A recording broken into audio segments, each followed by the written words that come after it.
বাংলাদেশের অন্যতম প্রার্থী হিসেবে আমরা আমাদের দেশে ইসলামের প্রতিষ্ঠা চেয়েছিলাম।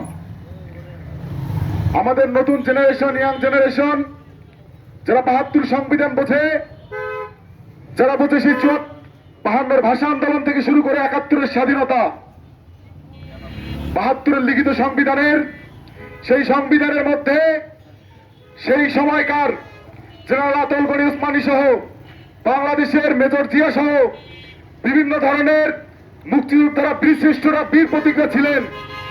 কিন্তু আমার প্রশ্ন, সেই ৭২-এর সংবিধানে আমাদের সেই সকল নেতারা কেন ছিল না? যেদিন ৭২-এর সংবিধানে লিখিত ৭১-এ জগজিৎ সিং আরোরা পাকিস্তানের সেনাবাহিনী বাংলাদেশের উপরে সারেন্ডার করে, সেদিন কেন বাংলাদেশের কোন মুক্তিযোদ্ধা বা বাংলাদেশের sector commander general Ataul Gani Usmani ছিল না?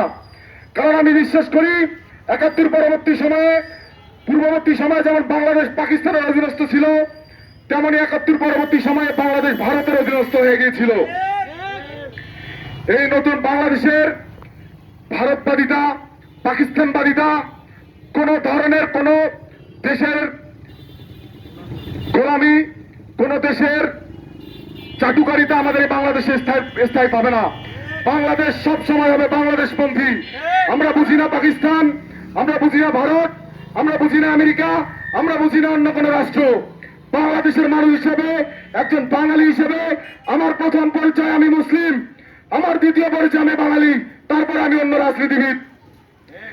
বাঙালির পরিচয়ে পরিচিত হয়ে গিয়ে আজকে যদি মুসলিম সত্তাকে ভুলে যাই, আজকে যদি এই বাংলার মাটিতে আমাদের সেই স্কলার, যার মুসলিম বিশ্ব মুসলিমের আইডল মানা হয়, যার হাত ধরে হাজারো মুসলিম জনতা ইসলামের পথে এসেছে, যিনি বিশ্ব মুসলিমের এক অন্যতম নেতা ডক্টর মোহাম্মদ জাকির নায়েক, তিনি পিস টিভি তখন সময় সেই সময়কে বাংলাদেশে প্রতিষ্ঠা করেছিল। কিন্তু তৎকালীন ভারতীয় র এজেন্টের মাধ্যমে, ভারতীয় চক্রান্তের মাধ্যমে পিস টিভি বন্ধ করা হয়।